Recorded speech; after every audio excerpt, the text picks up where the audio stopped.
everyone. I think in the interest of time, I'll get going. I would like to welcome you all to the VIU Lecture Hall and thank you for coming to talk about what I think everyone in this room agrees is a very important subject. I would like to first of all acknowledge that we are on the unceded traditional territory of Cowichan tribes, and I really want to thank Chief Seymour for coming here tonight because he and I have had a conversation a few times just about how important this issue is to his members. So I am really pleased as Alistair, MacGregor, member of Parliament for Cowichan-Malahat-Lanford, to bring this topic to you because I think this has been a discussion that's been happening certainly with increasing frequency over the last year. And I think what I identified was there was a little bit of a gap in understanding from local constituents about what exactly the federal role in housing is. And so that's really what I want to bring to you tonight. And there's also the fact that this particular week is Homelessness Action Week. It's an initiative that was started by the provincial government. So I think that's a great week for us to really focus in on the issue, identify what some of the solutions are. And so my purpose here is to not only explain the federal role in housing, but I also want to give you a little bit of a history lesson in what the federal government's traditional role in housing has been, what the new national housing strategy actually entails, but more importantly, going forward, identifying maybe where there are some gaps and where we can fill them in. My main purpose for this, every year, in 2016, 2017, and now in 2018, I've started this tradition of hosting town halls where I solicit feedback directly from the community. So in 2016, it was on climate change.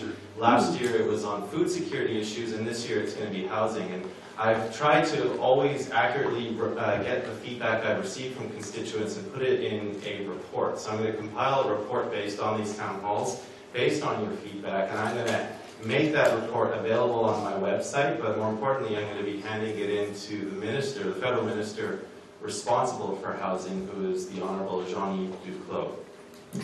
I'm really pleased that we have an amazing group of panelists joining me here tonight because they all have some important perspectives to share. Even though the primary reason of tonight is to explain the federal role in housing, housing is an area which covers multiple jurisdictions, and there are many different people involved in it, federally, provincially, but also at the local level. So what I want to do is just take the next few minutes to hand the microphone over to the panelists. They're going to introduce themselves, explain a little bit of their interest in housing and the organization they represent. So I'll start here to my left with Doug Rowley. Thank you, Alistair. Thanks very much, and echo Alistair's thanks for our meeting here on the unceded territory of Cowichan Tribe, and thank Chief for appearing here and making it that much more intimidating to sit below this bank of people and if you throw things, you probably get it. It gives you more accuracy, I think, and then to have the chief sitting here right in front of me. Okay, I'm trying. The organization I represent is the BC government, and what we do is govern. And when it comes to housing, we have a myriad of roles, everything from supportive housing for seniors, and people who are homeless, or people who are disabled, to low-income housing, social housing, senior-supported housing. There's a full realm of housing aspects that our provincial government does, even outside of the housing ministry. Right now, our government has promised the largest investment in BC history in housing, a $7 billion investment, which will be invested in all forms of housing, affordable rental, cooperative housing, seniors housing, housing for the disabled, and through all forms of partnerships, primarily with local governments. And I'm really glad to see local representatives, Rob Douglas and Mayor John-Yves here. It's really encouraging to see them here because they are our partners. And when you look at the jurisdiction, how it's split, it is difficult to manage, but when it works well, it works very well. And the solutions that have been found have been usually derived from best case experiences in other jurisdictions around housing people who are difficult to house, right through to seniors and everyone in between. A bit of the history around the crisis in BC. It has been largely, and I'll be a little bit partisan in saying that we had 16 years where there was essentially no direction, no direct intervention by the BC government in the housing crisis. So this has developed to the point where it's a primary focus of just about everybody that I talk to in my constituency, and I'm hearing from local government candidates the same thing. So this has developed into such a crisis that at least 40% of British Columbians are at risk of homelessness. And this is defined as people spending more than 30% of their gross income on housing costs. So we need to respond, and we need to react to the fact that the average person cannot afford the average home in most British Columbian communities that are thriving. So it's one thing to have an economy that's thriving and prospering, but if we don't have a population that's thriving or prospering, we are failing. So our 30-point housing plan will address many of these issues. The role of outside speculative investment, we're dealing with that, with the speculation tax.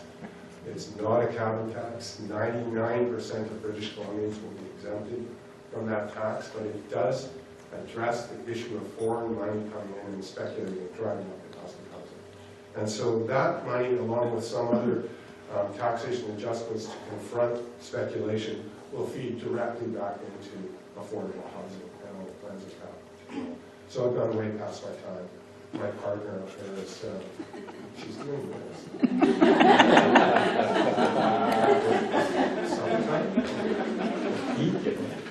Thank you. You want to just pass the microphone down the table? I think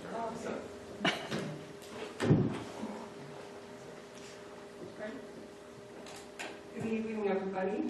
Glad to see you here, and thank you for your time tonight. My traditional name is Leticia. I'm a member of Cowichan tribes. I was born and raised here in Salmona Village, Cowichan traditional territory. My English name is Debbie Williams, and I'm the executive director at the EALM, the Friendship Center here in Duncan. At the Friendship Center, we provide a real diversity of services. We serve mainly the urban Aboriginal population, but we serve anyone who comes through our doors. We have family support workers. We have a Healthiest Babies Possible program. We have the Community Kitchens program. We have an FASD key worker. And we have a homelessness program. We've been providing homelessness services for about 15 years now.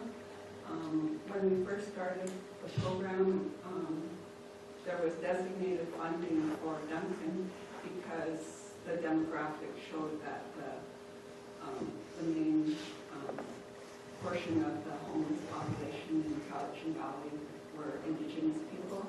That's how come we have designated Indigenous funding for Duncan. Since we started providing the services, the face of homelessness has changed a lot. We used to know everybody that came. We have a breakfast program and a shower and laundry facility, and we have outreach workers that go out to connect with the homeless population who aren't coming in to access services. Maybe they go out to connect with them to see if there's any urgent medical needs out there. Someone hasn't shown up for a while, and if they're lying sick in the tent outside, then our homeless workers go out and try and connect with them. But the face of homelessness has changed a lot since we first started providing services. We used to know everybody in the program, and a lot of the ones that we were serving were the ones that are called in our community the jungle bunnies. And everybody knew them, and everybody knew who they were. But now we're seeing homeless families, young families. We're seeing children and youth. And we hadn't seen homeless youth probably up to about 3-4 years ago. We started seeing a lot more homeless youth. To me, we've been saying in our center we've been saying it for about 2 or 3 years now that we're in a crisis. Our community's in a crisis with housing. Our outreach workers work really hard trying to find housing for people. just need to be a miracle worker in Duncan to be able to place somebody. Maybe in a year we'll place 1 or 2 people. But for one, it's there's just not enough housing stock. We've been at I don't know, 0% or 1% vacancy rate for a long time now. The other factor that our people face is racism, and that's very real in our community. It's not something that we're dreaming up or imagining. It's a very real issue in our community. And when our MP spoke about last year, she spoke about the address food security in one of his town hall meetings. Those 2 issues go hand in hand. The housing, the homelessness, and the food security, they just go hand in hand because we kind of rent supplements from through BC Housing, where it's to help out about 35 people per month with rent supplements. What's happening for community members is that they're being forced to choose between paying rent and food. So if they pay their full month's rent, they might maybe have $25 left for food for the month. So I don't know if I'm getting into this.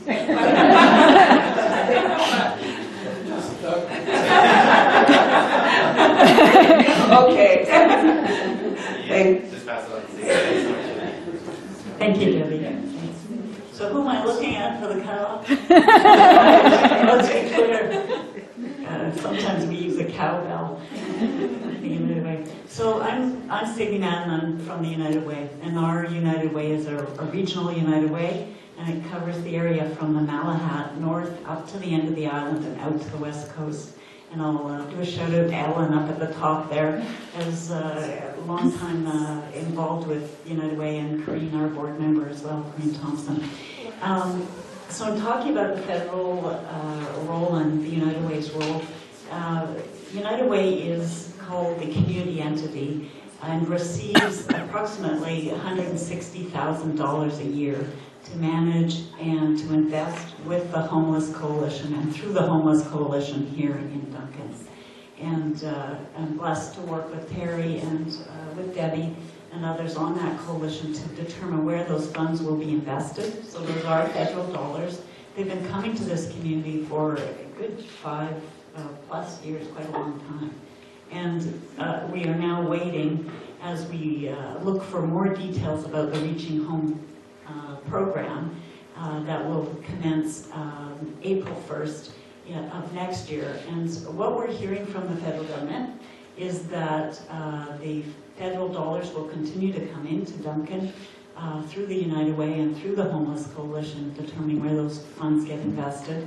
What we're hearing, a couple of years ago, we were really trying to move people into market rent apartments. And that was the conversation we were having. We wanted to move towards upstream and not just shelters and not just emergency needs, but moving people into market rent apartments and supporting them. That was a dream. We had that dream. And as Debbie mentioned, and others will speak to, there's no place, even if we have the funding, can get the rent supplements from BC Housing, and they're available in the community. We have no place to put people in market rent housing. So we know it works. We've tried it, and we're doing it up in Nanaimo and other communities, and Debbie is doing it through House of Friendship. But that, so that's an issue. So what we're talking about is federal funds are available and coming into this community. BC Housing is investing, I have never seen in my career the kind of funding that is available to address, homelessness and housing issues, both federally and provincially. The challenge we have is we need, we have a homeless plan that our coalition developed, and it's a multi-year plan, and those of us around the table, and obviously we have a housing strategy that was developed through Cowichan-Malahat-Lanford. The issue we really need to work on now is to have a plan as to how to invest that, get more shelters open, get affordable housing built in this community, which means municipalities have to identify land and work with us to implement these significant plans and triggered both federal and provincial money to be invested where it needs to be. So that's one of the biggest pieces we're facing in all of our island communities. There's federal dollars and a federal strategy. Thank goodness the province is coming on board, and now those of you who will be electing folks in the next, going to the polls in the next number of weeks, you need to be thinking about who's actually available and ready to play a leadership role on the municipal level and the regional level to house we did a point-in-time count. We did 2 point-in-time counts in 2017, and we know there's at least 200. On the ground, we've been hearing on the service provision side, the camps that are out there, and I talked to the RCMP today. There's a couple of hundred here in the community that we're going to need to house. So that's my piece. Feds are there, province is there. One of the things we will be talking to the federal government is to try and get designated funding for Duncan. All we get is from the federal government right now is Aboriginal investments, and other communities like Nanaimo, Victoria, Vancouver are getting designated funds, and that would mean we get significantly more money to provide supports to keep people housed and to stop them from losing their homes, because quite often that's an issue. So I'm going to pass it along. One thing I'll say is another part of this is the nonprofit sector and donors. And so United Way, as most of you probably know, our work is fueled by volunteers and thousands of donors in the Duncan and in Cowichan. And we take those dollars and invest them into programs here that fit along with what the feds in the province are investing in. And so this year, United Way donors, and if you're out there and you're a United Way donor, come by for a hug. And if you aren't, come by for a hug as you leave. But the donors are supporting 15,000 people in the Cowichan area through the programs that help people, families, and children, and obviously those who are at risk of homelessness. So I'm sure I went way over time, but thank you for inviting me here. Thanks, Sydney.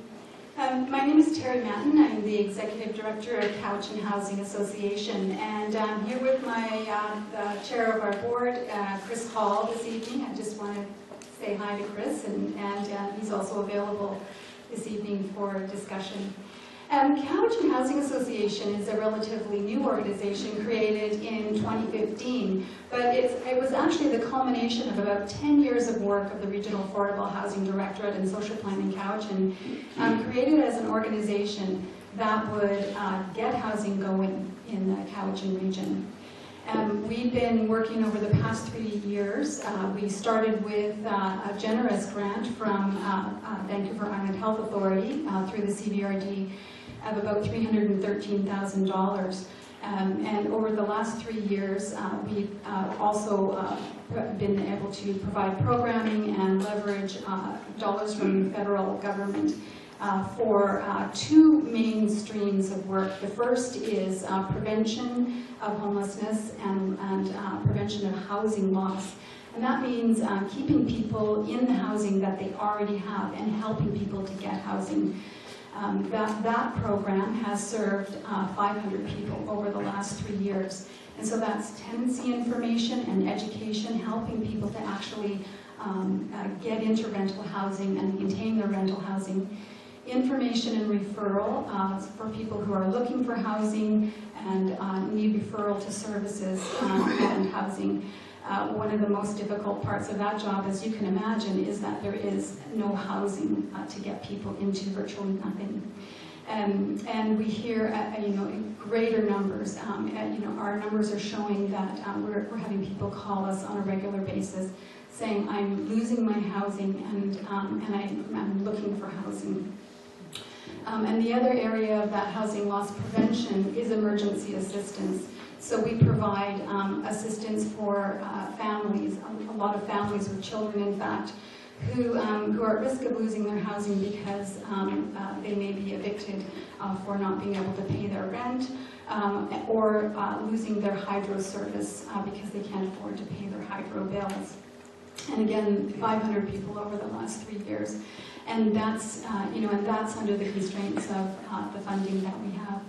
The other main area that we have that our work involves, and you've heard from the other three panelists about the actual crisis in housing stock in the Cowichan region, is moving forward with affordable housing. And I think the question that I'm often asked is, why don't we just open up regulations and let the private market take care of it? And my answer is quite simply that that's what we have been doing, and it hasn't been working. And in fact, you know, that our statistics are that in the Cowichan region, you know, 1 in 4 families, households are, you know, are at risk. And so, over the last 3 years, we've been working on the development of a housing strategy and action plan, not just, you know, here's what we want to do, but let's gather the partners and the community organizations and bring in federal, provincial, and local levels of government so that we can actually work together to do this. It's a very complicated job, and it involves a lot of people working together. We've also worked together with the United Way, Social Planning Cowichan, Division of Family Practice, to form that housing and homelessness coalition, so that we're talking together and working in a coordinated way. And this, in fact, this fall we will culminate the work on the housing strategy. It is our hope that the next few months will bring that real combination of partnership effort between all of the sectors necessary to move housing forward, and get those projects that are waiting on the sidelines for funding and for support and for all of the neighborhood support that they need to actually become reality. Pass the torch.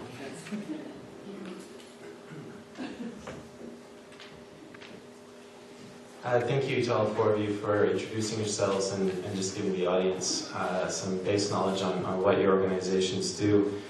So now my turn. I want to talk about the National Housing Strategy, and I think first of all we need to just underscore exactly what the problem is. And I think if you look at that graph behind me, that really paints it in very stark terms. For those of you who can't really see all that well, the blue line at the bottom is the median after-tax income. And everything else represents, so red is household debt, and the orange and the blue and the black are home prices. So you can see that debt levels and costs of housing have risen astronomically compared to people's incomes. And that sort of sets the stage for where we're at today. And we can see that this trend is going to continue unless we, as a society, as a country, really figure something out. It is an unprecedented housing crisis. We're seeing exploding house prices, increasing rents. There's a shortage of rental housing available, long wait lists for non-market housing, increasing homelessness, and the portion of household expenses, as illustrated behind me, has been rising while the income remains moderate. And increasingly in our local newspapers, we're seeing stories like this, where even people who hold steady jobs and have stable incomes are having trouble finding places to live. I can remember in my office meeting with a local business that had offered a job to a person from out of province with a pretty decent salary of about $75,000 a year. And that person came to our community, I think it was to Chemainus, and was having to couch surf because of a lack of availability of places to live. So the person with an income level at $75,000 a year is having that kind of trouble. You can imagine how a lot of members of our community are struggling with this. And this statistic, it's fairly old, but I think it's something for us to keep in mind. 235,000 Canadians are homeless. And you think about how wealthy this country is, and that's a statistic which should make us all hang our heads in shame. It is a growing epidemic. Access to buying private property is increasingly out of the reach of young households. So these are the people, our future generations, which we're expecting to take the mantle on of propelling the economy forward. If they're having trouble even finding a place to live, That has got some serious implications for our future. And of course our seniors. We have a growing senior population in Canada, and their fixed incomes are not keeping pace with the rising costs of living and housing. And I think that for rural communities like ours, Cowichan-Malahat-Lanford has got a lot of rural space. The current slate of social housing programs are not adapted suitably to the needs of rural communities. Occupancy rates for emergency shelters is at critical levels, and in our large Canadian cities, it was estimated that there were more than 170,000 households that were waiting for subsidized housing. So Doug made mention of core housing needs. So just to revisit that, the Canada Mortgage and Housing Corporation, CMHC, considers a household to be in core housing need when it budgets and spends more than 30% of its income on housing. And as you can see, currently there are 3.3 million households, that's about a quarter of Canada's population, are devoting more than 30% of their income to that. Now, if you look at the total number of households where they are tenants, that's roughly about 4.1 million Canadian households. It's about a third of the population. Out of that number, 40% of renters allocated more than 30% of their income to rent, 19% allocated more than 50%, and 10% spent more than 80%. So that doesn't leave a lot left over for getting around town or buying the necessities of life. And you know, one of the reasons I got into politics, when I used to serve as a caseworker to former MP Jean Crowder, and I just got, you know, it was emotionally draining sitting across the table from constituents who were in tears, wondering whether they were going to make next month's rent or be able to put good quality food on the table. And that's in a country as wealthy as ours. And you know, it's not right. That's something that's going to need collective action to solve. So, stepping away from those pretty grim statistics, let's take a little bit of a walk down memory lane to talk about the federal government's historical role in housing. So, in our history, it's usually been a variety of economic and social concerns, notably the Great Depression, which spurred the federal government to act.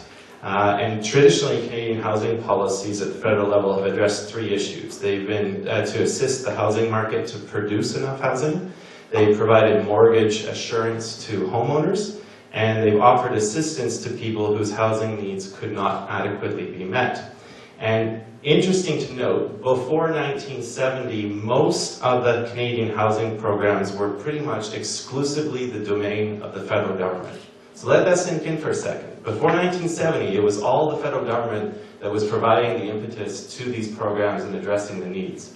There's a number of notable acts. So you've got the Dominion Housing Act of 1935. There was the Federal Home Improvement Plan of 1937. The first National Housing Act was passed in 1938. And they all served dual purposes of providing housing, but also creating employment opportunities. Because in order to provide the housing for people who needed it, you needed an army of construction workers. So it was providing a lot of much needed employment. It was a good jolt in the arm to the economy. And of course, even during the Second World War, this continued. There was a Crown Corporation that was set up. It was called, I think, the Wartime Housing Corporation. And even during the Second World War, with all of the expenses that we had as a nation to fight the battles in Europe, we were still able to build thousands of units over those years and assist in the repair and modernization of existing houses. And after the war, notably in 1946, what was called the Wartime Housing Corporation was transferred into what eventually became known as the Canada Mortgage and Housing Corporation. In the 1950s, there were further actions by the federal government where they agreed to insure mortgage loans made by private investors against borrower default, and they also made some important amendments to the Bank Act, which was amended to allow Canada's chartered banks to lend money for mortgages. Fast forward to the 1980s, and that's where we start to see the changes happen. By the 1980s, most market rental assistance programs ended, but the CMHC did continue to assist some households to improve housing quality through a variety of rehabilitation programs for homeowners, rental units, rental conversions, and rooming houses in both urban and rural areas. However, the 1990s, that was a pretty cataclysmic event by terms of the housing continuum, because it was in the 1990s, specifically 1993, that the federal government withdrew from funding new social housing. And in 1996, the federal government announced that the management and ongoing subsidies of existing social housing would be transferred to the provinces. Now, provincial contributions, provinces are not all equal. They have varying populations, varying tax bases, and because of that, the provincial contributions to housing varied across the country. For the most part, the funding was pretty uncertain. It provided minimal support to those who were least able to afford housing in higher-priced markets.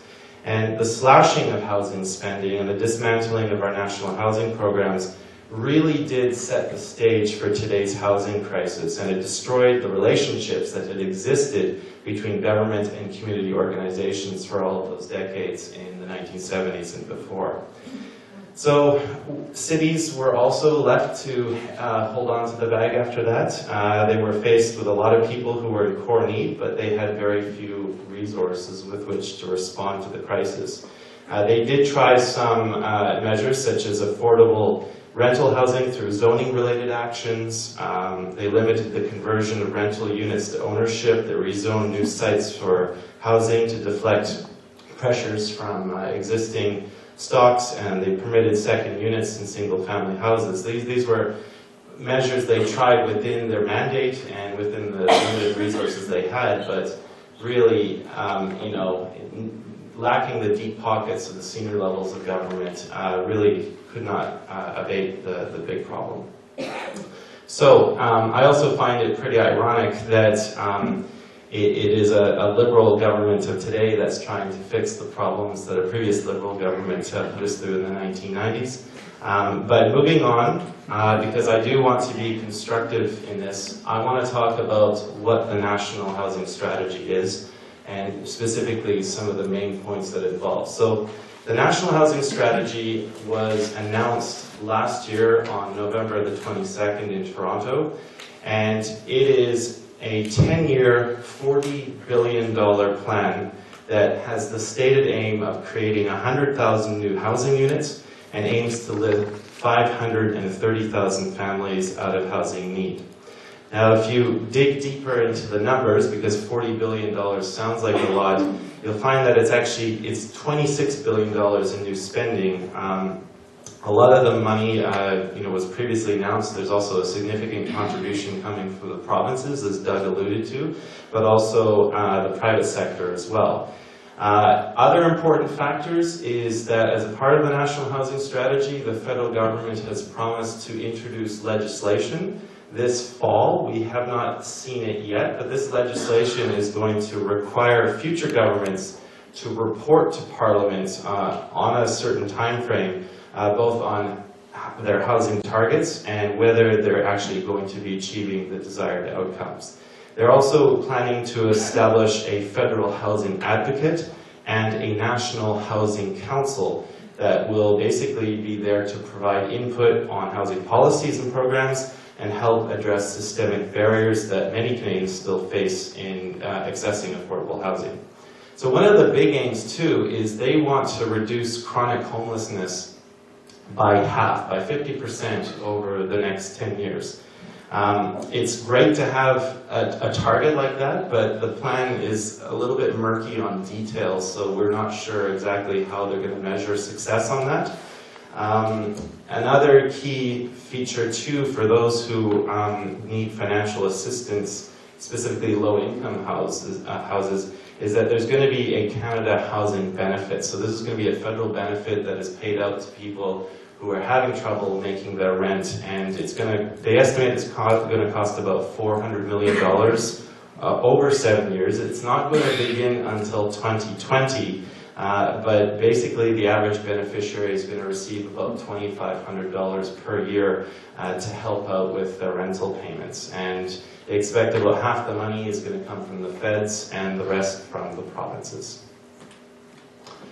So when we look at, when we're talking about all of this and exactly what the National Housing Strategy is going to entail, I find this graph is helpful because it's the housing continuum, and it just really shows all of the different strategies and realities that people face. So we've got everyone from the homeless at the extreme end to market home ownership at the very end, and the variety of different housing options that people need. So this is the housing continuum, and the National Housing Strategy a big part of that will be able to work with local partners to help people who are in various stages of this continuum.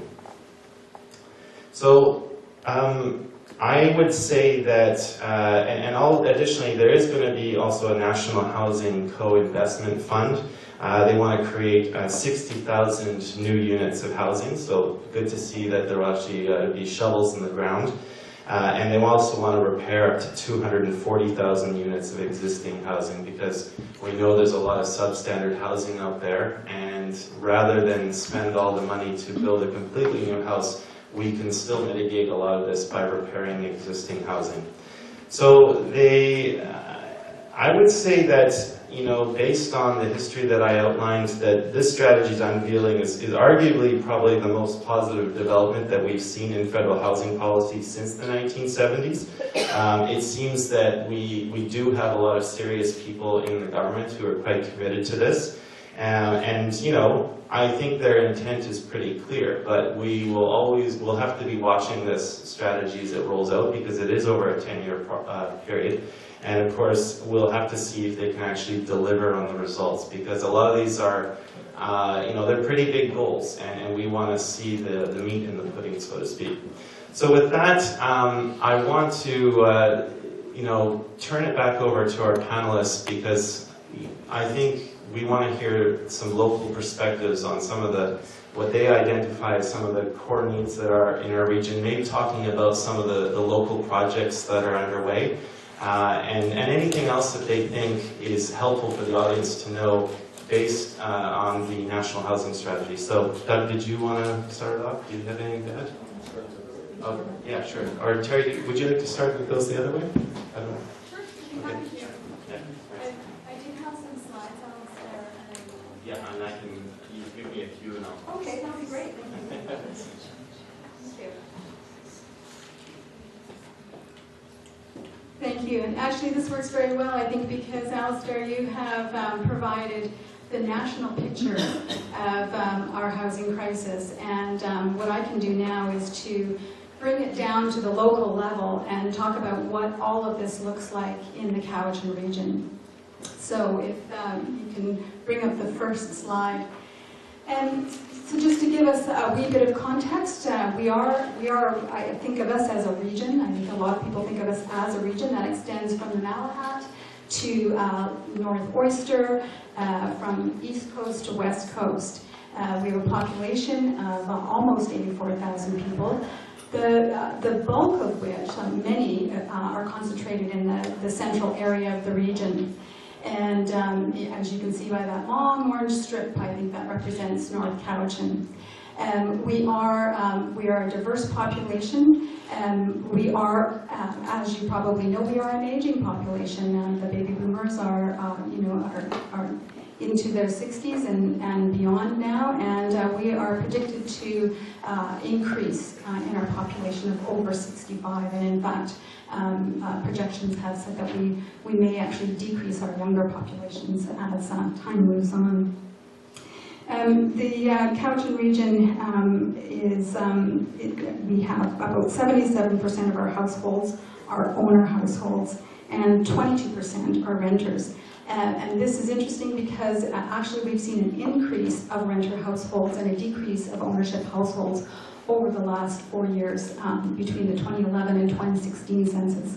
So a decrease in owner households of 4% since then.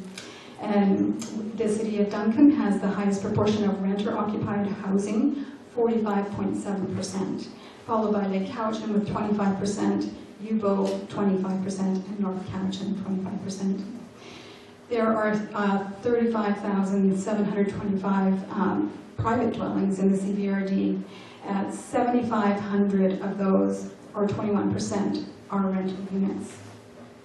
And 65% of the units in the CBRD of those rental units are located in North Cowichan, Ladysmith, and Duncan. So a real concentration of renter households in that central area. We also have a stock of nonprofit housing. That's about 592 units. Not a very large proportion in terms of rental units. The next slide, please. I think it's important for us to, when we look at the context for our region, to look at the income of our population.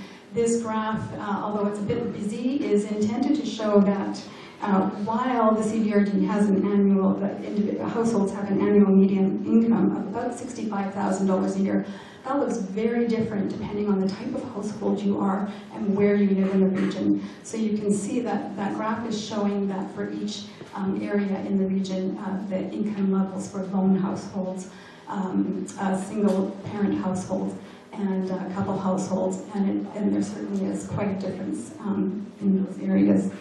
In 2016, 46% of CBRD households had incomes of less than $60,000. So that's almost half of the population earns under $60,000, and I think you can probably do the math when that comes to the income that you have available for rent and to pay a mortgage. We have almost 15% of our residents are living in low-income situations, and of those I mentioned, almost 50% of them have incomes of under $60,000 a year. It's about 30% have incomes of under $40,000 per year. Next slide, please. In 2016, the average rental cost in the region was $940 a month. And that's a Census Canada statistic. But we collect a great deal of data, as you can imagine, on housing, and the left graph shows rental snapshots taken between 2014 and 2018, where we actually looked at what rental units were available. We looked at all sorts of sources and advertisements. And you can see that over the course of those years, the increase in the price of rental housing. And then the graph on the right is a snapshot taken from February of this year that shows the cumulative residential average single-family home sales price.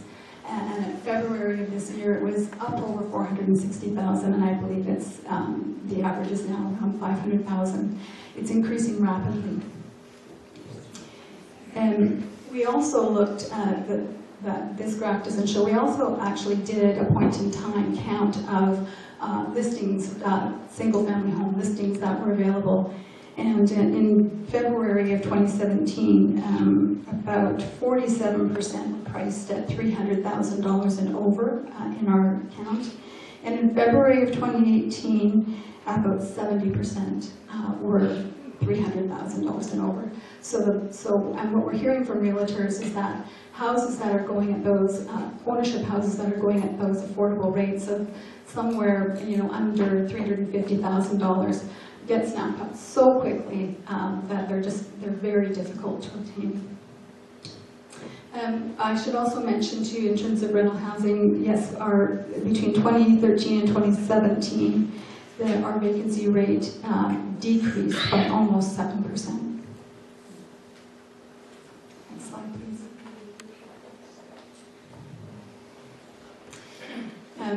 It's been mentioned a few times that households are having more and more difficulty actually meeting their shelter costs. And these two graphs again, although a tad busy, I'll just give an overview. In 2016, the average monthly rental costs ranged from $741 per month to $113 in the CBRD, and ownership costs $877 to $1466 throughout the region. In 2016, 44% of rental households spent over 30% of their income on shelter costs, and about 17% of ownership households spent more than 30% of their income on shelter costs. Next slide. we at? We know that we have a gap. We have a current gap in housing, in rental housing, that was calculated by BC Nonprofit Housing Association through their examination of the 2011 census data. And they calculated that at that time we had a deficit of 750 rental units, and that another 1,500 households were in need of income support to be adequately housed. And again, based on that 2011 census data, BC Nonprofit Housing came up with some projections of the amount of rental housing that we would need to be developed over the next 10 years. And I want to mention that although this is the best formal data that we have, our research over the past year has indicated, and particularly anecdotally, that these are very, very conservative numbers. Nevertheless, those are the numbers that we have, and so the projection is for 850 units of rental housing to meet core housing needs, middle and market housing over the next 10 years. So that, you know, if you would do the math, we're looking at 750 plus 850, and that places us in a very challenging position. Currently, we have we work with the Regional Affordable Housing Committee, that is also working on the attainable housing strategy for the Cowichan region. And through the work that we do with that committee, Cowichan Housing Association monitors housing projects to the best of our ability. We get that information from local governments and from other nonprofit organizations. And we're aware of approximately 26 housing projects in the works that meet some criteria of affordability. Approximately 15 of those are non-market housing projects. And I just want to mention that that is the most difficult area of housing development. Those units that we call non-market are intended to meet the needs of those households that cannot afford market rates of rental, which are going for, you know, anywhere from $1,500 up to $2,500 a month in the region. And they meet the critical needs for women and children, for individuals living with disabilities, for seniors on very, very limited incomes, and for other vulnerable populations. Those are critical projects that need to go forward in the region. And currently we have no units under construction, but we have 15 projects that are waiting in the wings. Either at the stage of an idea, I have an idea, I want to meet the need for this population. Two, I'm looking for property because I have a concept that's workable. Two, I'm working through funding, the funding maze, and although we're extremely grateful for the funding opportunities that are out there right now, what we hear time and time again from nonprofit organizations who are working to develop this non-market housing is how complex it is to actually make this happen. All the way from an idea to rezoning, to funding, to management plans, feasibility studies. Someone from local government list off those steps for me because they're thank you. Business and all the way to neighborhood consultation.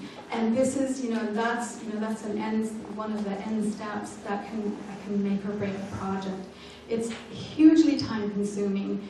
It's very complex, and organizations need a fair amount of assistance and capacity building to get through. That's one of the roles that we play as an organization, which is to help walk through the process with organizations.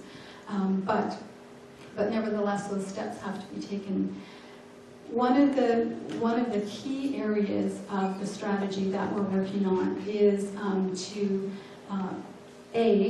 look at our local policies and regulations that can help these projects move forward. Try and remove obstacles and barriers. Try and remove the things that can hang projects up and support them through. The next is capacity building, having information, having the data, and having the help for those nonprofit organizations that they need to move these things forward. The next pillar is absolutely critical, which is community engagement, because we absolutely have to have neighborhoods and communities on board, involved and engaged in order for these projects to succeed. I'll leave it at that.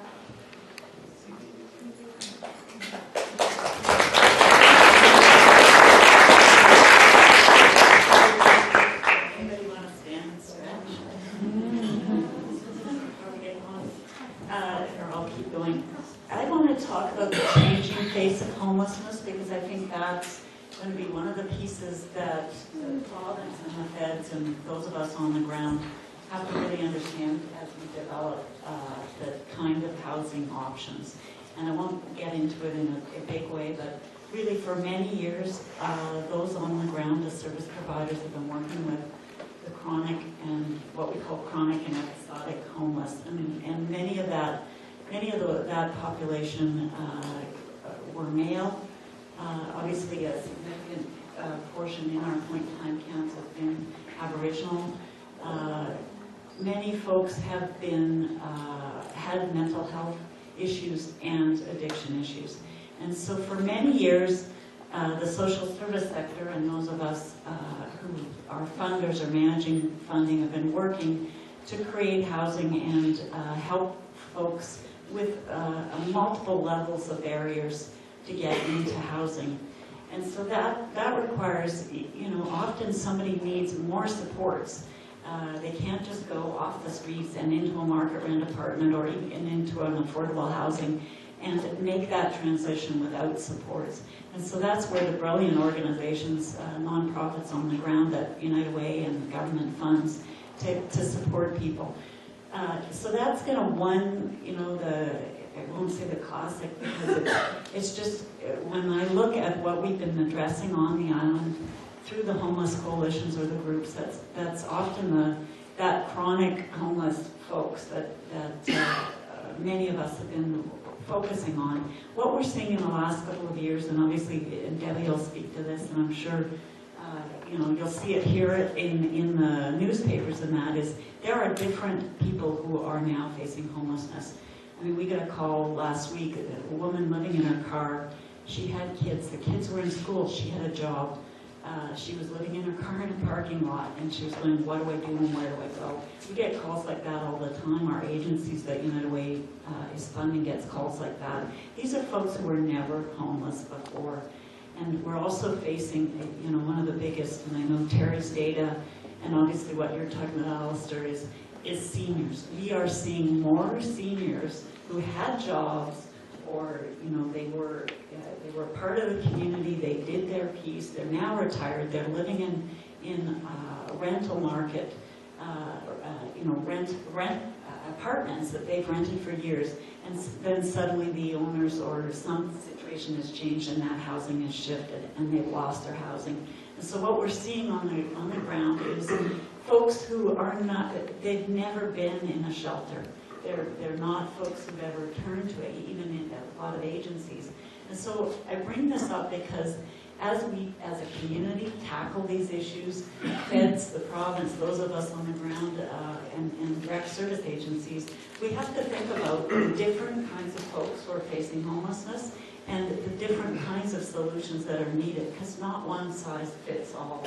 And I guess just from a human face, I also want to share, from the United Way funded agencies, we're blessed to hear stories from, I meet people who are working in these agencies, and they were homeless, and they got off the streets, they had a heroin addiction or whatever, they changed their life around, and they then become the very folks that are helping others. And so people do, they change, lives change, people, they go from desperate situations, and United Way through the fall, we go into workplaces, banks, other places where we're talking about, what your donation will do. You know how many times people come up to me in the parking lot and say, I was that person that you're talking about. I had no place to live, or, I needed really help for addiction services. So I guess I just want to share that, yes, there's different faces in homelessness, and we have to have responses that are match that. There's also hope, and many people do make that transition, and I mean, obviously through House of Friendship and other services on the ground here, they've seen those folks make that transition, so it's well worth the investment. I also want to talk about, we're taxpayers here, most of us, and the question of where's it best to spend your dollar. And obviously, we're spending money in hospitals. I know one of the things we're tackling in communities and working with Island Health is who's going and they're homeless and then they end up in the hospital. And the cost of having somebody in the emergency room in the hospital beds, I mean, I'm telling you something you already know. I see you nodding your heads. But I mean, that's the work that we need to do on the ground, is look at, where can we save money by putting these options in place and helping people to stay housed. The other piece I want to mention is preventing people from slipping into homelessness is just as important as addressing the folks who are already in our shelters or on the ground. And I mean, Debbie lives this every day, and is funded, we fund them to do this, but we've got a tiny bit of money to help people pay for when their utility bills are too high and they're going to lose their housing because they can't keep their heat on, or they can't make rent. And so those short-term rent supplements and those little pieces where we can provide support to pay their utilities is huge. I don't want to go on too much longer, but the one thing I would say is one of the challenges facing Cowichan and the community is we've got more people homeless than we've ever had before. And the nonprofit sector really is carrying the load in many ways. And so the very fact that we talk about people with making $75,000 a year can't find housing, folks who are working front line, say that Cowichan, Valley Food, the Food Basket Society we fund, they can't, how do you hold on to staff and keep people working on and supporting people in programs if you can't afford to live in an apartment? I mean, people are facing in the nonprofit sector, their staff are they're sleeping on other employees' couches because they can't find housing. So I think one of the appeal we're making from the United Way side across the country is let's think about our nonprofit sector and how we support them to be healthy enough to support getting all these folks out of homelessness and into housing. Last thing, we need a women's shelter here, and we've been working hard. United Way, obviously, politicians in the room have been working hard. Not everybody, our shelter's full here most of the time. Many of the women don't want to, don't feel safe in the shelter. We're trying to get a place and a location, and we hope to have good news about that shortly. But that brings us to NIMBYism, and that's the elephant in the room often. When we're blessed to have, the feds and the province saying we're going to invest more money, and we've got incredible organizations and willingness on a coalition side to plan. At some point, I'm looking at you face by face. We need to say yes. I'm going to welcome people into my community, and I'm going to believe they're going to make that transition to a place where they're in a healthier place, and that I'm going to be part of that. And I've seen it in Nanaimo, I've seen it in other communities on the island where neighbors have said, not in my backyard, and then somehow we get an affordable supportive housing or a shelter in place. We go back 2-3 years later and ask those, the RCMP goes in, the community goes in, and we ask them, was it as bad as you thought it would be? And they said, no. They say, it's, like there are a set of eyes on the ground in our community, and we haven't seen issues in those communities. So, I don't know how to make that message get across to those of you who are in neighborhoods, and probably because you're here, you care and aren't the ones we have to worry about there. But NIMBYism is going to be our biggest challenge, along with all the regulations to get housing development. So, thanks.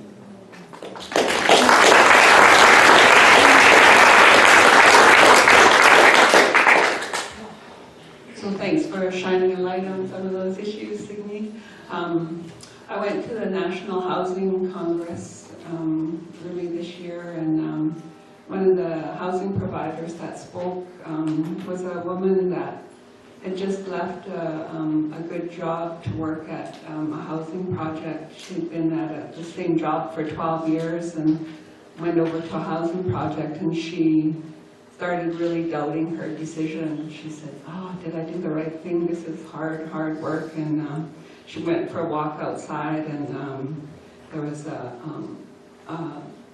older man out there, and he had just become one of the tenants in the project. And he talked to her. He said, "See that picnic table over there?" And she said, "Yeah." And he said, "I can go sit there." And he said, "Everywhere I've been in this community, everyone tells me I don't belong there. And they tell me I got to get out of here. Move along, you don't belong here." So she said when he talked to her like that, she knew that she had made the right decision about moving to that place because the importance of that work. And you know, really, people want the same things that we all want, is that sense. That's the biggest thing they found with all the housing service providers, is that when they survey their tenants, they want a sense of belonging. Pretty simple, you know, pretty simple thing to want in this country of Canada. So we really got to take it into our hearts to look after the most vulnerable in our society. Unfortunately, in our society, most of the time, the Indigenous population is the most vulnerable of the vulnerable. We're at the bad end of almost every bad statistic, and we're at the low end of all the good statistics. You know, our poverty is so extreme, our unemployment. We're seeing such an increase in mental health issues, including amongst young people. We're seeing anxiety, we're seeing self-harm, we're seeing depression in kids. So, you know, something's pretty wrong there. So, in terms of us trying to address some of this, right now we have a Housing First project through United Way as our community entity.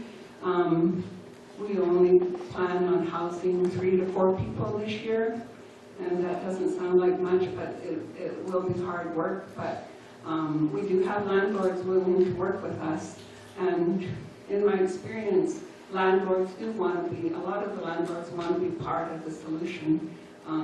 You got to build those relationships with them. So we're pretty much ready to move ahead with getting to house a few of those clients. We've got lots of referrals. Part of Housing First, I don't know how many of you are familiar with Housing First, is part of the model is that you're to house your most difficult to house clients. So that's what we're doing. The other piece that we're doing is we're working on a capital project. Because we just got to jump into that housing business. It's where the need that we're seeing is so extreme. So at this point, we're just trying to secure property, but we're looking at a multi-purpose project with the Friendship Center on the ground floor and adding a child care and 40 units above us, living units above us. We believe in that wraparound service for those tenants that will have a lot of successes and that helping them to keep their housing. Just that access to support services right there, and that sense of belonging that I talked about. Thank you.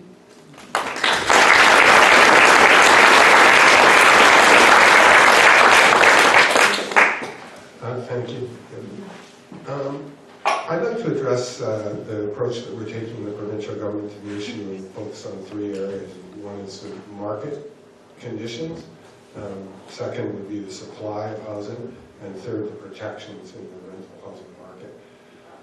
First of all, with the marketplace, we have a marketplace that's being distorted by international investment and money laundering. We've got casinos in Vancouver where millions upon millions of dollars were taken in duffel bags, $20 bills, exchanged for chips, and then cashed in.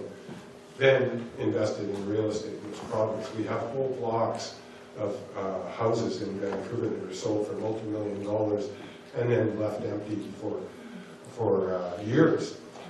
We have families with $3 or $4 million homes who report no income in British Columbia. We have properties, expensive properties, bought and sold by shadow ownership, and we know there's tax evasion. So those things deeply affect the marketplace, drive up prices, limit the amount of space that's available for rentals, and overall distort the market that we all live in.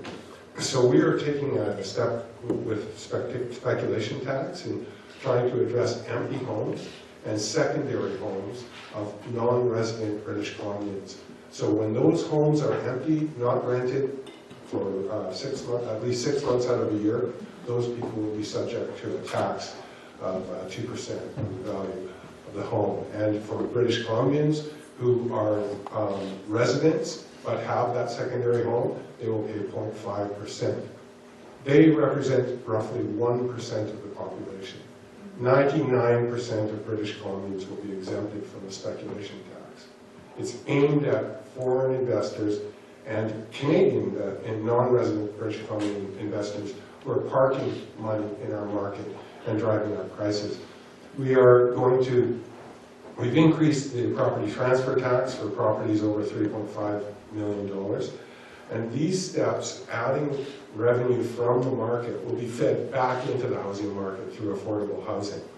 And when we address supply with Indigenous housing, we've committed to it's a $510 million commitment to 1,750 Aboriginal housing projects. Those will include on-reserve projects. This is the first time any province in Canada has contributed funding to on-reserve Aboriginal housing.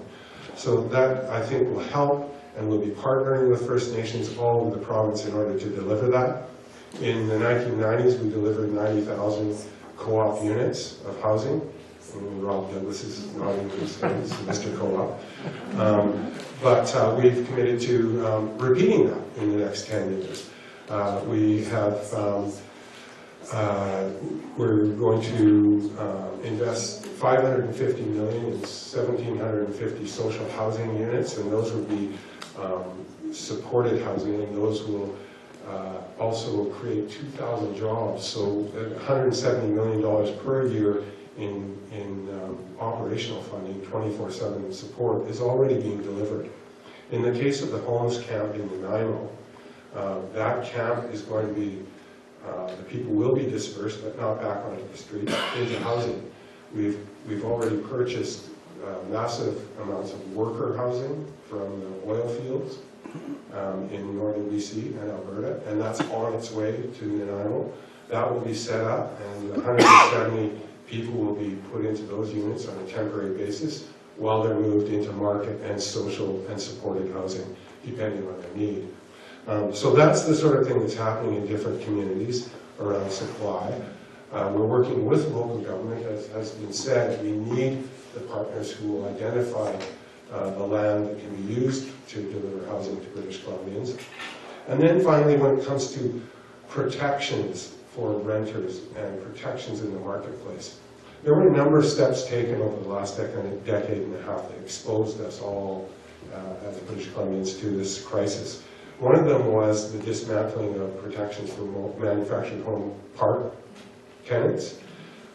Before legislation that was passed in 2006, the penalty for redeveloping a mobile home park was a $10,000 penalty or a year's pad rental, whichever was greater. Just that one piece as an illustration of how policy can impact people's lives. That was flipped. So that it became $10,000 or 1 year's pad rental, whichever was lesser. So most pad rentals were $300 or $400 at the time. That meant that most people who were compensated for losing their homes went from 10,000 down to about 4,000. Rather than having to help relocate those people were on their own. So we have already introduced legislation to increase the penalties or the compensation to tenants when there's a redevelopment. Those penalties now will be attached to inflation in the housing market so that they won't lose their value. We will also be supporting tenants by insisting that manufactured home park owners who redevelop will have to contribute, I believe it's $10,000, up to $10,000 to the moving of the home. These are important steps because thousands of British Columbians were dislocated in the period from 2006 to 2012, roughly, when most of the redevelopments occurred. And seniors were definitely disproportionately impacted. Right here in the Cowichan Valley, we had so many, and I'll tell you one story about a man in his 80s who's a war hero who was made homeless by a redevelopment. And, you know, we wound up finding him supported housing, but it was a terribly traumatic time for him, a person who did not deserve that kind of treatment. So in addition to the steps we're taking to regulate and to legislate protections, that's one example, we're also protecting renters. We've established a rental task force, which is examining how we can affect public policy to support renters and support landlords. Because we know we need to provide landlords reasonable return and a reasonable business environment, or we'll continue to lose rental housing. So we're working hard to deliver from that task force. It was pressed into early action when the formula for rental increases this year spelled out, mechanized basically, a 2.5% increase plus 2% for inflation. So every renter in the province faced a 4.5% increase. The task force stepped in, made recommendations to government, that was clawed back, so it's back to 2.5% as the top increase.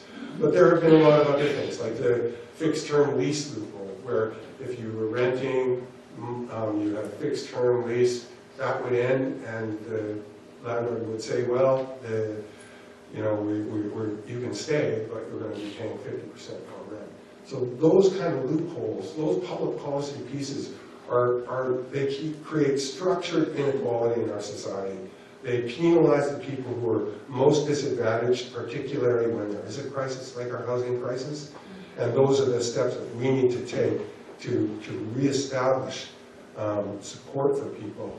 We've increased the rental assistance program, and safer grants are up $930 per year, and the rental assistance program up at $800 per year. Those are supports for renters that will come in handy, but will also begin to catch them up, because the annual increases in rent are low enough that those advantages will begin to restore some purchasing power and some balance into those people's lives. So those are the three areas of focus. There's a lot more that I could talk about around each issue. We're investing $450 million in student housing around the province. That's a huge pressure on the rental housing market, particularly around the lower mainland and southern Vancouver Island and the mid-island as well. I think I'll leave it at that. And any other numbers people would like, they can talk to me, but I'll save I think we need to talk about the values and principles that are represented in this issue and this crisis. But these are fundamental facts that have been delivered. These are real solutions that are being funded and supported, and now we have real plans. But like so many things, with healthcare, with education, with housing, when there's a deficit created in classrooms, hospitals, and the housing market, when there's a deficit in people's lives created by public policy that has ignored their lives for years upon years, it's not a light switch. We can pour billions of dollars into it, but still people will suffer. And it takes time to catch up. But that's what we need to do, working in partnership. That message is delivered strongly. I'll have more to say about NIMBYism in the closing remarks. But we need to stand together. That's the only way we'll solve this problem.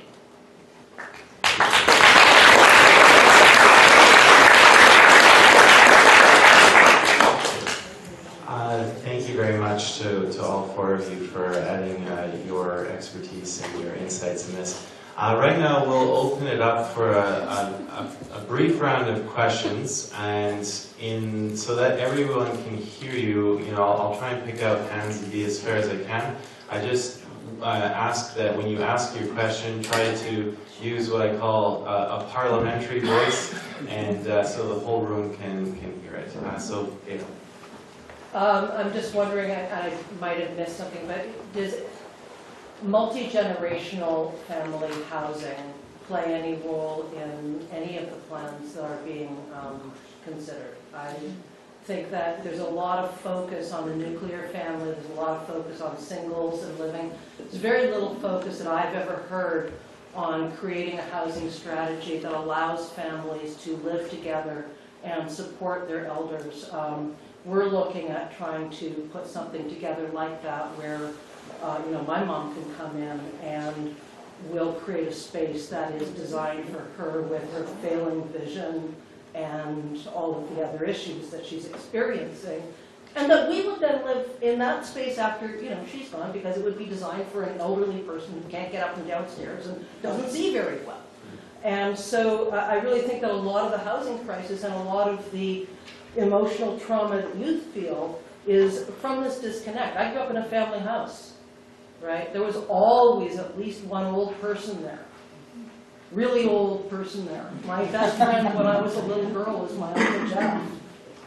So I really think that, and there's a huge pollution issue just from having more housing for more people. You don't need that, and money doesn't go as far, and you can't do as many things. And sometimes just having an elderly person at home means childcare isn't a requirement, because somebody is there. So where does that fit into the housing strategy? So I can take first crack at that. I'm not sure if it was last year or the year before that when I was down in Langford. I had a great meeting with the former mayor, Victoria, Dean Fortin. He's now with Pacifica Housing, and he actually showed me plans that they had for multi-generational housing. It actually was housing designed to meet the needs of a person through the full spectrum of their life, from when they were a single college student to getting married, to having an expanded family, to having those kids move out and then retiring. And it was a single building with multiple units that were all different sizes, and it was meant to really lay the foundation of a community where people grew up together, that very same concept. So I have seen examples of that. I'm not sure if any of our panelists want to talk about other examples. Thank you. Yes, you brought up a very good point, and in fact, one of the things that I've heard so much about over the past 6 months in talking with communities, I hear from seniors who say, "I now have this big house that is too big for me, and it's too expensive for me, and I'd really like to sell and do something, and there is no place for me to go. We have no transitional phasing for people who are now at a stage in their life where their families have moved on and they're alone." We've also heard from youth who say, I'm struggling finding a place to stay, and it would be wonderful to actually have a family who could house me. And so there are a number of projects that are in conceptual stages. One is with Social Planning Cowichan, who is going to be developing a youth respite program that will house youth within families. And we're really going to have to get innovative in our plans and in our work to create housing, because we can't keep doing things the way that we have. Multi-generational is going to have to be a key aspect, and we're going to have to really think hard and get creative.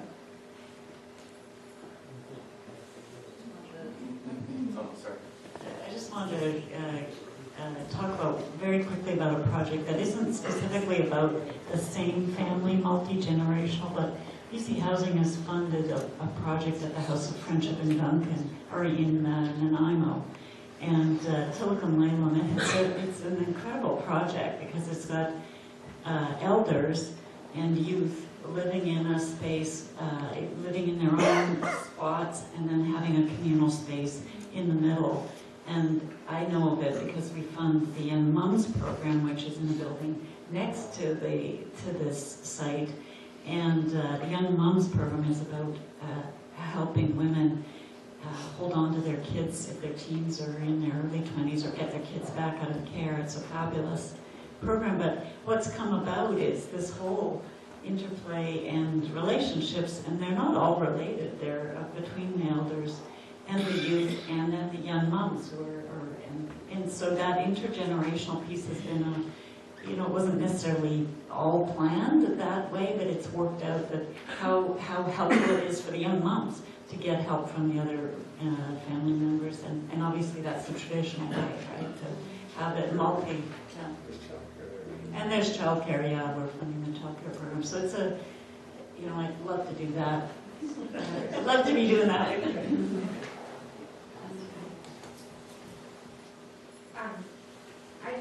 I'm curious about what your recommendations might be with the funding being available to nonprofit and private developers. So what help is there to make sure that the nonprofit building on-market housing is successful? Like, what should we be looking at? So, from the federal perspective, we're still a little bit scarce. Excuse me, can you repeat yes. the question? We don't know what is asked. So you wanted to make sure, like, what kind of checks are in place to make, can you just repeat it? What? Can you just repeat it quickly? Yeah, with the funding being available to nonprofit and private developers, what help is there to make sure that nonprofit, non-market housing is successful? So from a federal perspective, like those kind of details from the National Housing Strategy are still a little bit scarce. We are still waiting for the formation, we're still waiting for the legislation that's going to require the government to report to Parliament. We're still waiting for the Housing Advocate and the National Housing Council. I think that those last two, the latter, are going to be key components in making sure that voices from nonprofits are heard and that they actually have a direct influence over policy. But we're still waiting for those key pieces of the puzzle to occur.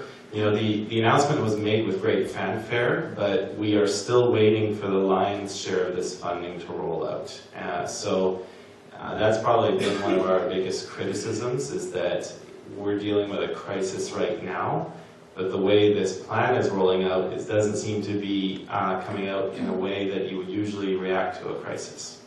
But something to keep in mind, and I can certainly dig deeper. If you want to talk to me later on, we can try and find specifics for that. But right now, details I think are pretty scarce. Yeah. From the provincial point of view, all nonprofit housing, well, generally, almost all nonprofit housing is managed through BC Housing. So there are strict controls over how those buildings are managed, how they're funded, and there's accountability. I think the bigger concern is when, in fact, the private entities are supplying not low affordable housing, because we have to ensure that the profit motive isn't pulling too much resources out of public funding that could otherwise go more efficiently to create more units. So generally what we have are housing projects that are built but managed by nonprofits. So that's the provincial law.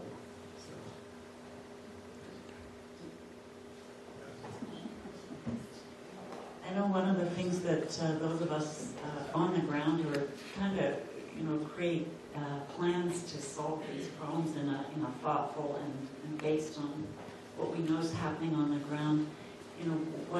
What is working in communities across Canada is when you have a housing or a homeless coalition that has all of the players at the table in terms of those who are not just providing housing, but also the supports and the shelters. So that really we have to look at it from a continuum. And I loved your little picture up there, just when you had the houses and everything else. I mean, that we have to do the same on the ground as service providers, as come together and go, what do we know? What's the research? What's the highest need? Who do we have to serve first?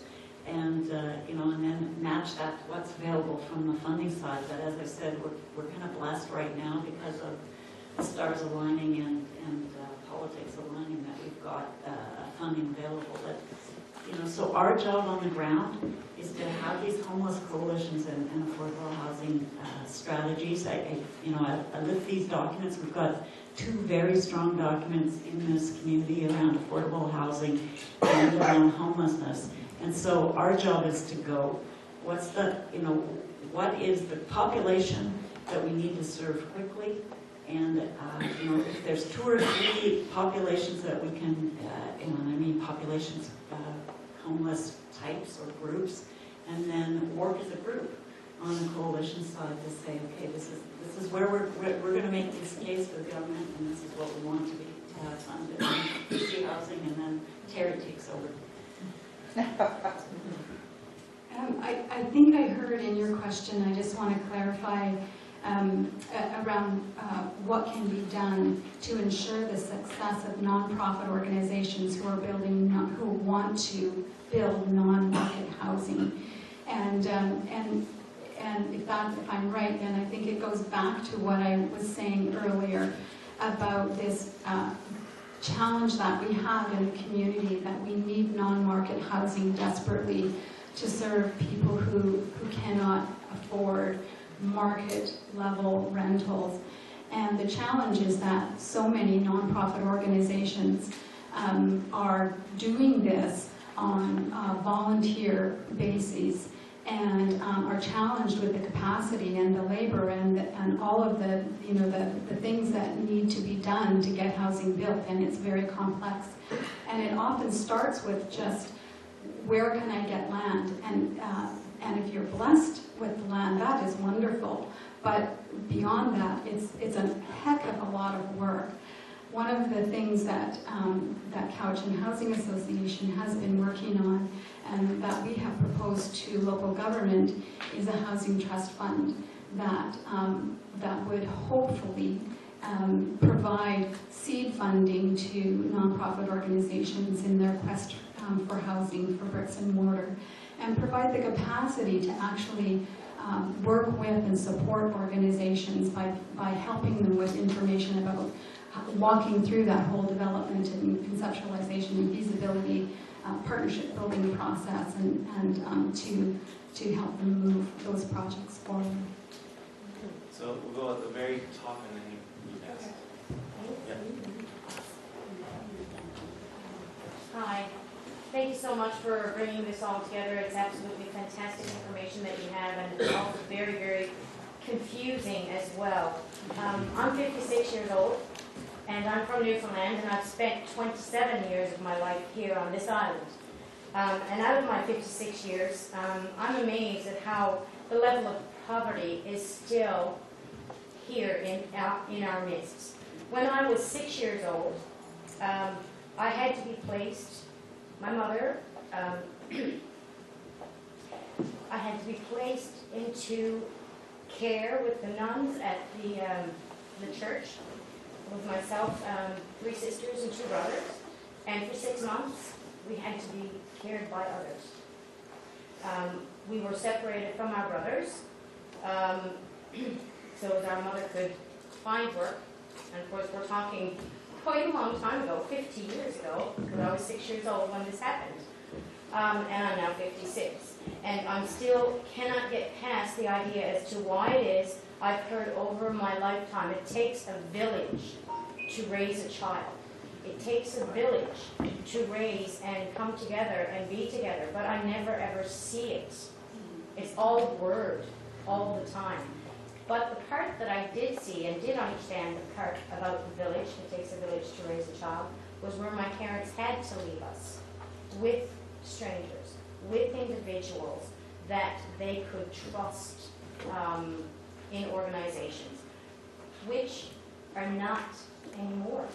So with our churches, the decline in our churches, the decline in what is out there for supporting people definitely is the reason why there's still this level of poverty. I work at a food bank as a volunteer, and you're right, nonprofit organizations.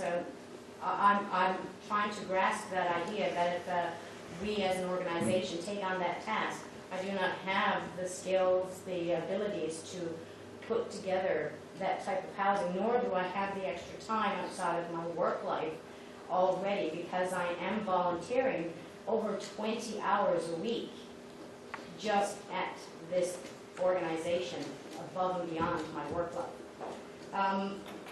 Question that I have is, the schools that we have in our area, just in Cowichan Valley, and just in Cowichan Lake alone, I can name 3, that are derelict, that are abandoned, that are no longer in use. I don't see why these cannot be utilized, and especially where you're talking about the repairing and the rebuilding of existing homes. When there's the repairing and the rebuilding of existing buildings that are on public property that can be used for housing. Thank you. Thank you. Thanks. Thank you for sharing your experience. Thanks. In Newfoundland, when they introduced their poverty reduction strategy, had the second highest poverty levels in the country. And after 6 years, it had jumped four spaces in that sorrowful ranking to about, I think it was 6. So we in BC are the only province without a poverty reduction strategy, and we have the highest levels of poverty, the highest levels of income inequality, the highest cost of living. So we are introducing anti-poverty strategies similar to what was introduced in Newfoundland and other provinces. And the idea of that is to coordinate all public policy around housing, transportation, education, all supports for citizens in targeted ways to reduce poverty with milestones, legislated milestones along the way.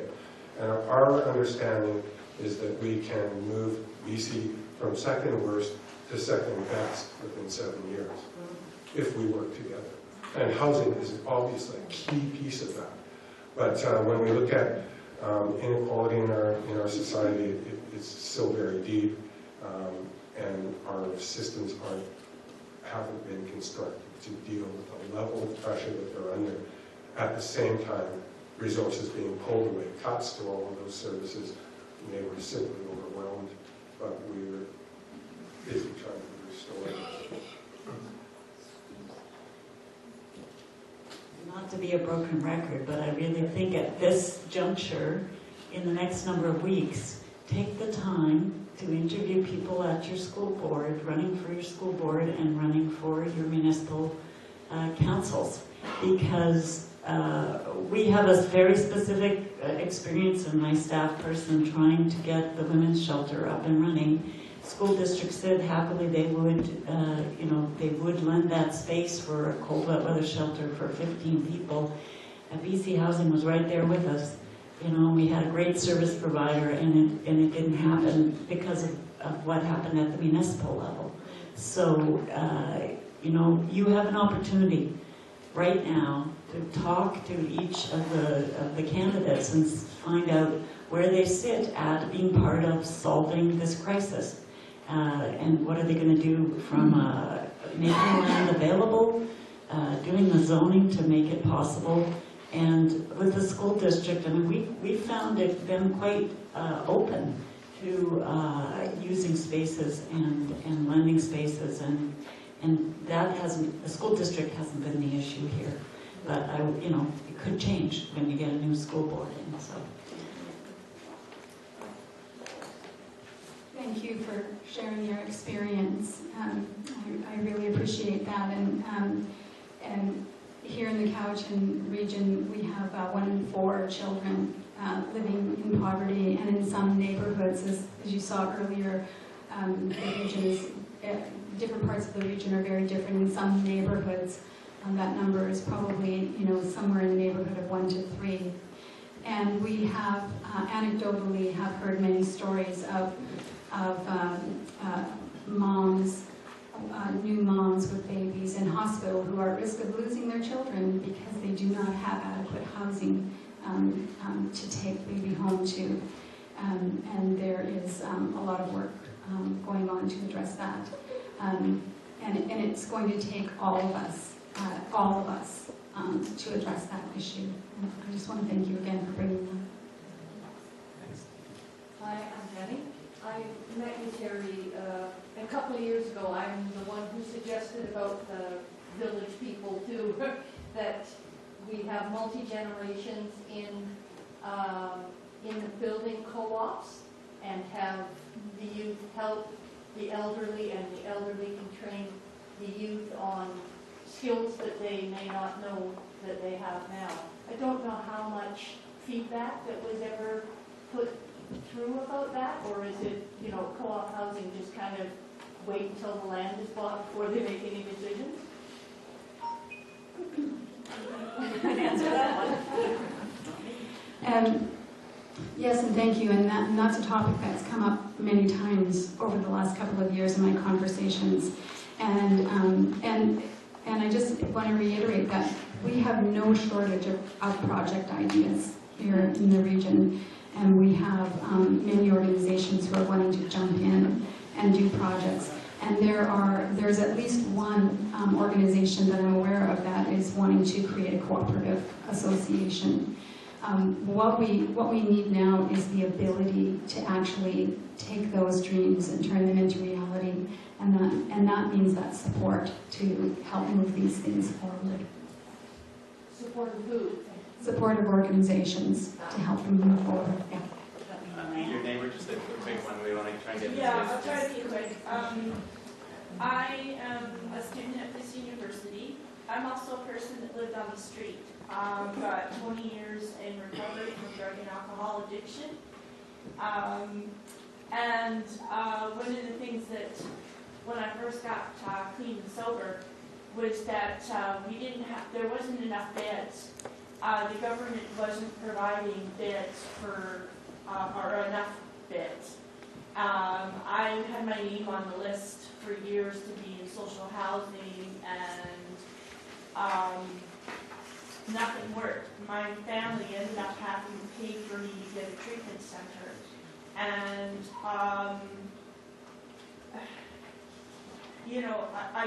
I think a major concern is with people with mental health issues or mental health and addiction issues is finding a safe house to go. And the government needs to not only help people who are seniors, but help everybody who has a low income. I make right now under $20,000 a year. I'm on a designated persons with disabilities. I have both physical disabilities and multiple barriers. I also have learning difficulties, so I have diagnosed dyslexia. And it is tough. I get a lot of barriers. Finding work has been really hard. And especially for somebody who's come from my background, that's quite hard. Not only am I a full-time student, but I have a hard time getting to and from places. So I have a hard time getting to and from places like food banks if I needed it. And I also have a hard time getting even a part-time job. Right now I am unemployed because of my physical disabilities. So I get, when I do apply for jobs, I get a lot of discrimination about what I can and cannot do. And there's not a lot of work in this area for somebody like me. Usually I drive around in a motorized motor scooter, or I walk a cane. So it is tough. And I'm wondering what the government and what organizations are willing to do to help people like myself. For housing, because I can't, for housing and for anything, just get even get my income up a little bit to be able to get a decent house.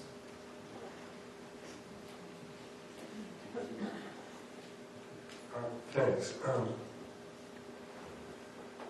We understand how difficult that is, and we've taken a number of steps to try to support what you're talking to themselves. We increased the ability, the amount a person can make while they're on disability assistance. We've increased the rates. We're taking steps to protect rental accommodation.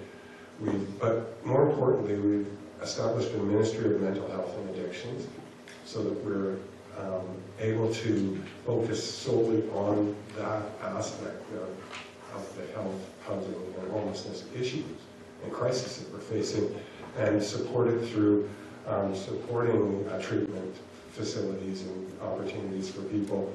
But again, it's something that's occurred over a very long period of time. Alistair mentioned that the federal government removed itself from the housing funding playing field in the late 90s.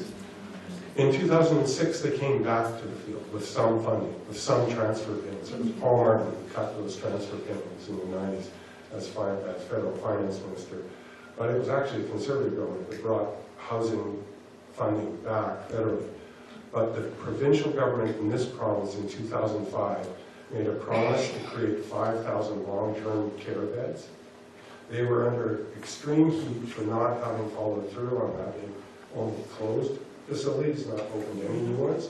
So when this federal money came, they used that to create assisted living facilities. And that's a very important aspect of housing, seniors housing in particular. And as you said in your question, not only seniors. And they set us up in a position where we would blame each other. I know that's not what you meant, but when seniors were taken care of through this assisted living development, most of it privately managed, all people who were simply income challenged or challenged the way you are were stuck on a waiting list. And there was essentially no movement in that waiting list for 10 years. It's a good thing that all that assisted living was built. Now some of it is being used to support people beyond vulnerable seniors. But that contributed greatly. So again, it's a backlog. It'll take years to catch up. But the immediate things are to help support your income and get people clean as quickly as possible.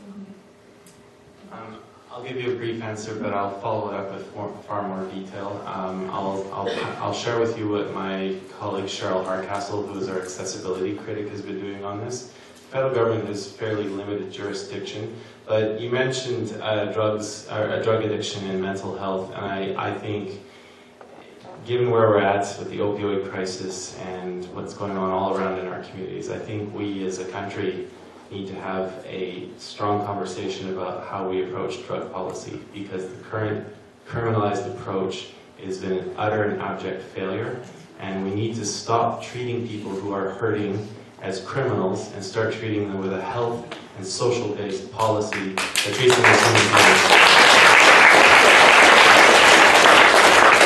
Please come see me afterwards, and I'll get your contact information and share with you more detail. So we've already had you, Gail. Sorry. I'll go with you in the middle, someone at the top, and then we'll end right here. We're running out of time. I'm sorry. Go ahead, please, sir. So I grew up in Winnipeg and spent a lot of time looking at the housing that was built after World War II. Much of it quite a bit smaller than what is being built now. So my question works within that context.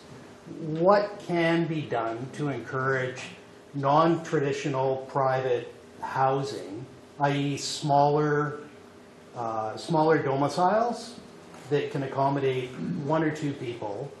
And then how, given the context of what was just said earlier, and the fact that we've got an aging population, some of them with dementia, that are going to create all sorts of new issues, what can be done to encourage better use of public space, increase public spaces that function much like European cities do, where you have a small apartment, but you can enjoy being outside in public space and not sitting at a picnic table and being told, move on, because it's a private facility.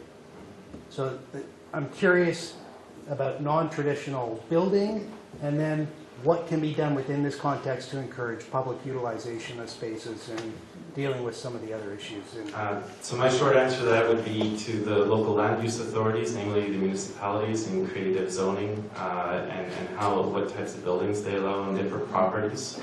I know there are some pretty big properties here in the Cowichan Valley, and if we find ways to allow multiple families living on them, I mean, these are conversations we have to have looking forward. And we've already made reference to those people who are near the retirement age, have a large house that they can't use anymore. It's far too big, but they still have an interest in living on the property. So finding ways to accommodate that. Does anyone have anything else to add? Really quickly, basically in Vancouver, where carriage houses are zoned, if you build a house without one, you're out of the market because it's an expectation now. We're in the middle of a local election campaign, so I don't imagine there's going to be too many local government representatives on this panel right now, but they're sitting in the audience and over here, yes.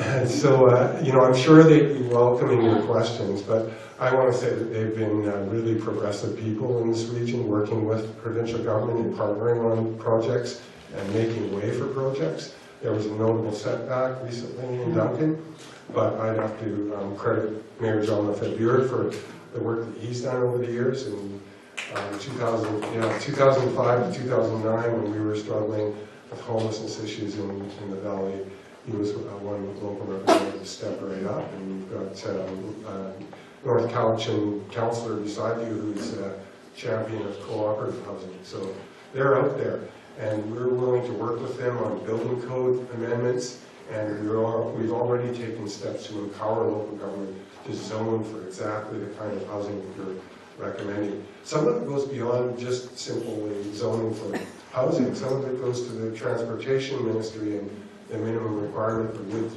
of roads and things like that need to be adjusted in certain circumstances. Hi, Cal. I'm a youth outreach worker in Duncan, and I thought you might just address some of the homeless issues specifically for youth in the valley and federally. Are there specific things happening in that direction? I see a lot of kids living on the street more than ever. So I mentioned in my presentation that the National Housing Strategy has the goal of reducing chronic homelessness by 50% over the next 10 years. Our main criticism has been that timeline has to be moved up considerably. I mean, this has been a crisis that's been decades in the making. And our main criticism has been that this federal government, the Trudeau government, has now been in since 2015, so we're now into the third year of its mandate. The National Housing Strategy was just rolled out last year, but then they're sort of painting a timeline which is going to take 10 years to only reduce homelessness by half. I think any goal is laudable, but I don't feel like I'm trying to be constructive in my criticism here. I don't feel that is really treating it with the seriousness that the problem deserves. And yes, I know we've already had it alluded to. This is a tough problem, and it's going to require a lot of resources. But I feel that housing, putting a roof over someone's head, is such a core piece of the puzzle that until you solve that basic thing, really all other things become secondary. And so we have, a housing first approach, but that doesn't mean just putting a roof over someone's head and just leaving them alone. It means you have to have those core services around someone, because ultimately, as you'll see when I make my concluding remarks, some people might balk at the costs of that, but if you look at the costs of doing nothing, they far outweigh anything that we could make. This is really about making investments. It's not a cost, it's an investment so that other sectors of our society are not costing us tax dollars. I'm not going to add anything, but I'm going to say, Cal, people may not know, but he runs the Bike Works in Duncan, where so many young people are helping. And I think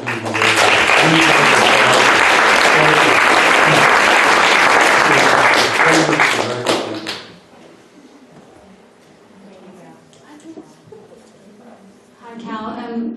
Over the last year, Cowichan Housing Association Association worked with a whole lot of community partners to develop Housing First for Youth in the Cowichan region.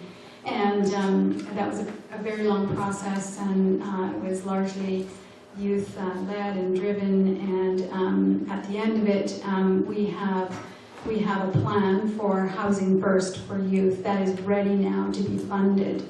Housing First, for anyone who isn't familiar with it, is about getting people into housing, but also providing the support that they need to get in and maintain their housing.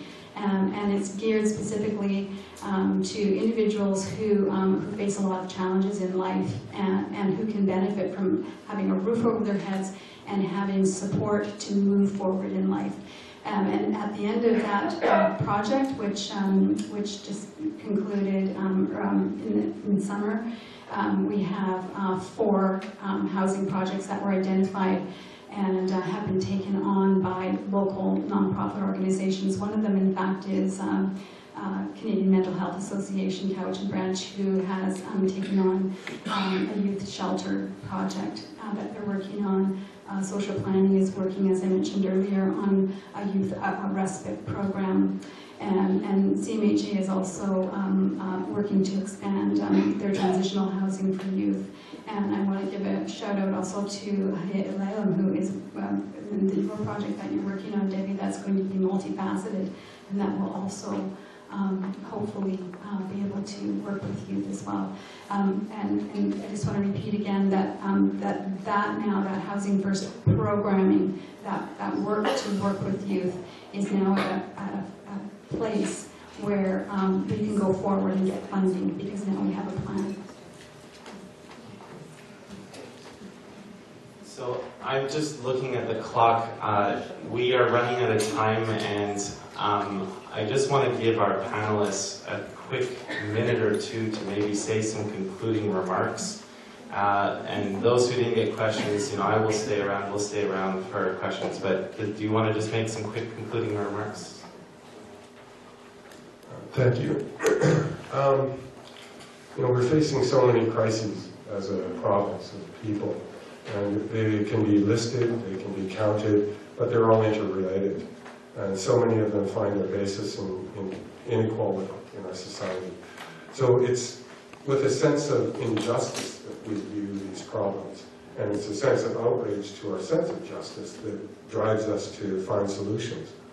And I think we've heard so many people refer to the costs of homelessness, how much it costs to have a person have their life intervened by police or by the health system, how much that is a much greater cost to us. But that is even when it's taken without consideration of the ethical cost of allowing people to live in this terrible condition without acting. We are not communities that do that. We are communities that are built on a collective sense of goodwill and care for each other. And we need to restore that. We need to have government respond with supports for all of these kinds of projects, but have the courage to devolve the control over that to local forces so that local solutions fit local communities, and that takes some doing. But finally, I'd like to refer to something. I think of the dikes that surround our community, that hold back the water from flood events, that are built for maybe a 200-year flood. But we face a great crisis, climate change, that will far exceed that capacity. And I think this mirrors that. And there's a comparison to the opioid crisis. All the systems that are there to support us, like those dikes, were built to support a certain expected level of demand. But they've been overwhelmed like a tsunami would overwhelm those dikes. And it's taking time as those systems are scattered and broken and damaged to reestablish their bearing and their ability to deliver service. They need our support. They primarily need funding. They primarily need the support of government. But at the foundation, they need the support of all of us. And finally, I would remark on NIMBYism. My partner, Leanne, is behind the camera there, and we live exactly 1 block from an overdose prevention site. The mayor of Duncan lives next door. I live 6 blocks from Warmland Place, a homeless shelter. I live 3 doors from the house I grew up in. I know that neighborhood, and I know people who have been there all those years. I've returned a big circle back there.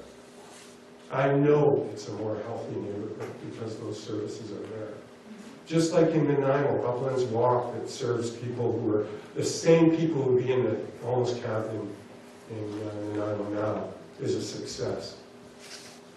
But to defeat the voices of fear and hatred, those that would blame people, we need to stand together, and I'd ask all of you to push back against that. Recently,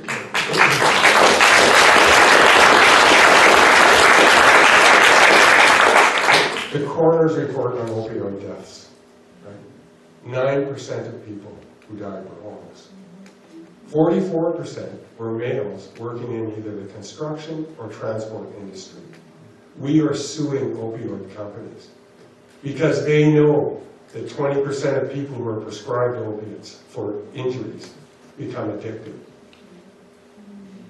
This challenges the stereotypical view of what the issue is, just like with housing. And we need to help our neighbors who are afraid find room and compassion for our neighbors who are suffering. And I know that's in all of us because we're here tonight. So that would be my biggest plea, that all of these efforts depend upon public support. And we need to be vocal in the face of bigotry and hatred.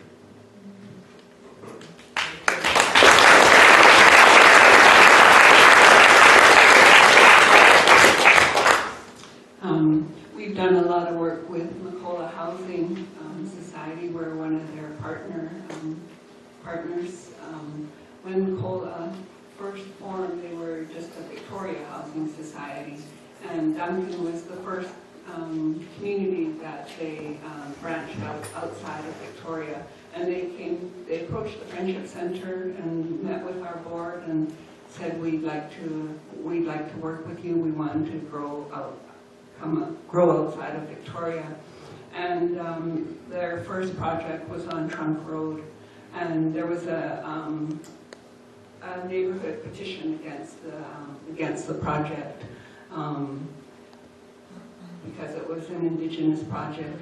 There was a petition against it, and it went to City Council, and the City Council waived it and said, we're not going to be part of prejudging project. Well, it's going to go forward. And after that, Macola went on to grow in Duncan and houses over 120 families in Duncan. And that's about the NIMBYism of nothing materialized of what people's fears were. And so really what we need is the will as a society to change, to make this change. Thank you.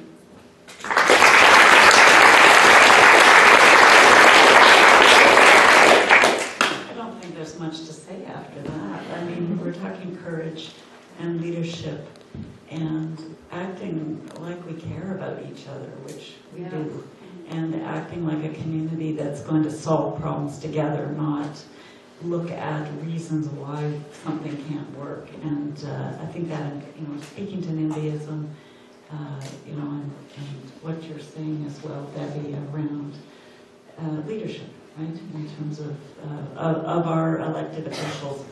And I always, the United Way, we're across Canada, we've been here for over 100 years.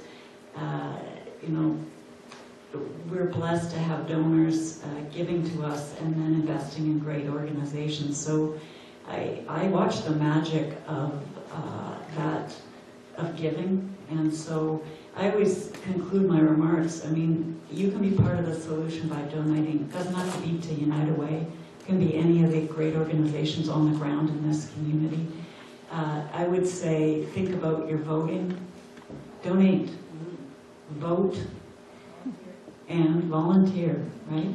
Those are the three big things. And, you know, think about others as though you would think about your own family members or those of you. And because you're in the room, I know you already think that way, but it's a pleasure to have spent some time with very thoughtful people, and I honor your questions. Thanks to you who shared your stories. I think it fuels my desire to keep doing this tough work, and to, you know, I know we can do better, and I know that you know, let's hope 50 years don't go by that you know. So I take that to heart. Thank you for sharing.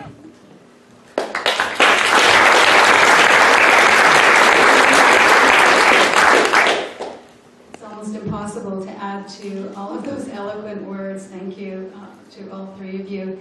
I will just add to that by saying that you know, homelessness costs the Canadian economy $7 billion per year, and we know that that is the tip of the iceberg in terms of our housing issues, and that to get where we need to go is going to take all of us working together.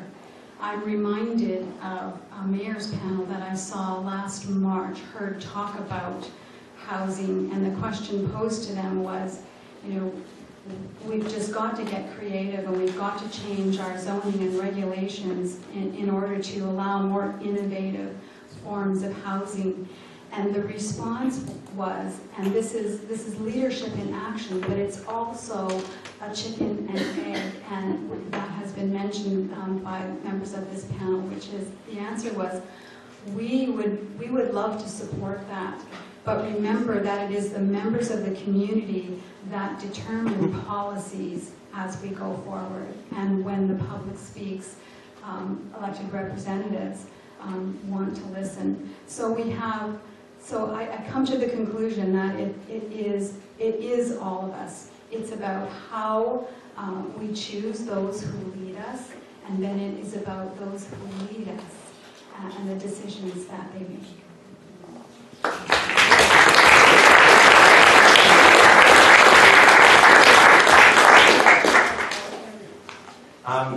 So I would like to thank the three of you because of the organizations that you're involved in. This is really just a small cross-section of the many dedicated people throughout our community who are tackling this issue every single day. And Doug, also thank you for coming to bring the perspective of the provincial government. You know, one of the words that are the phrases that I've been motivated by came from Jack Layton when he said, you know, for an opposition party, you're not just there to oppose, but you're there to propose. And so we have been fighting hard for many decades to get a national housing strategy in place, and I am thankful that the Liberal government has done that. And so in our attempt to be constructive with criticism on this, we have been pushing hard to try and get some of that funding, because this government is the master of the long promise. With the funding being backloaded to 2021 and 2022, we wanted to see some of that funding come forward to be spent in this year to address the crisis, because we really don't think that the strategy is taking the full scope of the problem and treating it appropriately. We think that, you know, that national housing benefit could really be brought forward now, start helping with people's rents now instead of waiting until 2021. There is still a lot of work that has to be done on an Indigenous housing strategy. There was some money announced in a budget a couple of years ago, but as a part of this national housing strategy, and given that this current government attaches a great deal of importance to the nation-to-nation relationship, there still, sadly, are not a lot of details about how we're going to approach an Indigenous housing strategy. So that is something we certainly want to look forward to. And, you know, finally, I want to just put up this, because I mentioned it earlier, you know, about investment versus costs. So just look at those figures and let them sink in for a bit. The costs of a shelter bed, these are monthly averages, $1,900. Costs of a stay in provincial jail, $4,300 a month. A hospital bed, $10,900. Rental supplements, $701. Social housing, $199. If you want to stop your tax dollars being wasted, force your elected officials to make investments in housing, because you will see the payoffs. You will see the payoffs. And the other thing I want to end on to is, one of the things that we've been fighting for in Parliament is to get housing recognized as a right.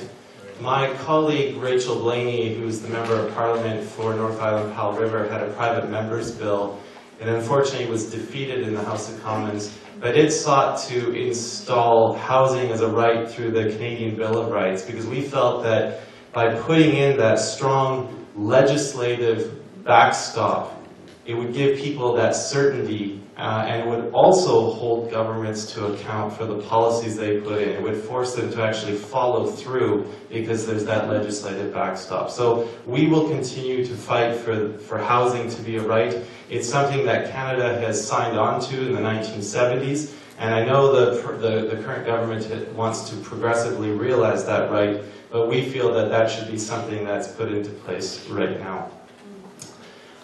Contact information, those are the two main people that we need you to help amplify our voices to the Prime Minister, to the Minister of Families, Children and Social Development, Jean-Yves Duclos.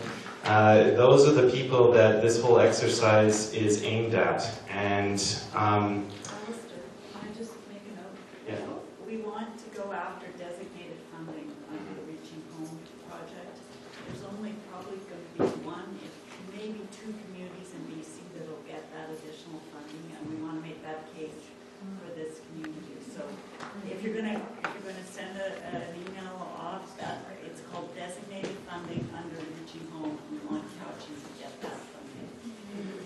And before we conclude, can I ask all of the candidates for local elections to please stand up and be recognized?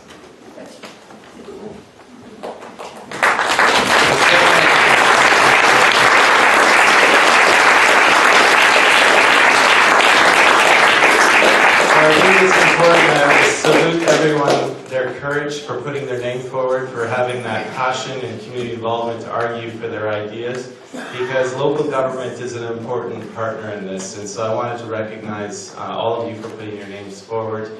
The three levels of government and community organizations all working together are going to be integral. So please fill out those questionnaires. The whole purpose of this exercise is to get community feedback to take to the Minister. Once again, thank you to my panelists. Thank you for coming and for being the amazing constituents that you are. Please stay in touch, and we'll be here available for further questions. Thank you.